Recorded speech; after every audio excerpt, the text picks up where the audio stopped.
Feminism. We mentioned before what's the difference between feminism and post-feminism.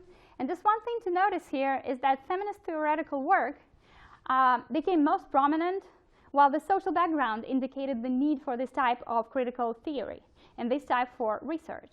For example, on the left on the screen, you can see an ad from the mid-20th century. And as you can imagine, this kind of advertising would not be welcome in the modern world. If you saw anything like this in a modern magazine, people would probably be really critical about it. And now when we think about all the feminist movements that are trying to advance human rights and women's rights, movements like Me Too or Time's Up, or the Women's March that happened in DC, all of that indicates the great need for that type of theory, because it seems like there's a social request for it. It seems like people are tired of seeing things the way that used to be, and they request some social change. So theories like that are usually created when the society indicates the need for them. And a lot of critical theories do elaborate on that and try to fill in that gap, to explain and criticize modern culture, and to highlight and point out what issues can exist and have to be fixed within this culture and the modern society. Moving on to the next slide. Posthumanism. So now in current modern research, this term actually has multiple meanings. And I already provided one example that some scholars interpret posthumanism in an environmental tradition. So the first way we can understand this term, posthumanism, as something that's opposed to traditional humanism, right? Where humans are makers of their own world and the center of the world. In posthumanism, this is not the case. Another way to interpret this term is as a need to move from an archaic understanding of the society. So posthumanism offers an opportunity to move on to some new understanding of how the society works.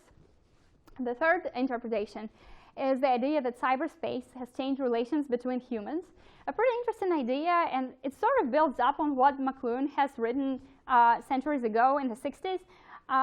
Because if we think about it, it is true. Human relations have changed significantly because of the type of communication that we implement in our daily lives. So a lot of times, we define our relationships with other people or groups of people based on technology. So some people, for example, you might go through your Facebook friend feed or friend list, and sometimes you come across that person, you barely remember who this person is. So you define your relationship with this person in terms of technology. For example, oh, okay, I don't know who that is, but I remember I liked their post, and they liked my picture, and then they said, haha, when I posted a meme, so I guess we're online friends. So you pretty much define your relationship with another individual in the society based on technology, not based on your communication with this person in real life. And that's one of the ideas related to how we can interpret posthumanism. It's this new era when we redefine relationships between humans through technology, by the way. And then another way to interpret it is that human traditions need to be understood through technology. So pretty similar to the previous point and pretty similar to McLuhan's idea that the medium is the message. And the last point, posthumanism attacked traditional notions of religiosity and spirituality. So posthumanism pretty much redefines the whole paradigm here, trying to re-understand how we interpret this relationship between people and nature, people and technology, and people and people. So that's a pretty interesting theory, and to some extent, it's a little bit different from the majority of critical studies and critical theories.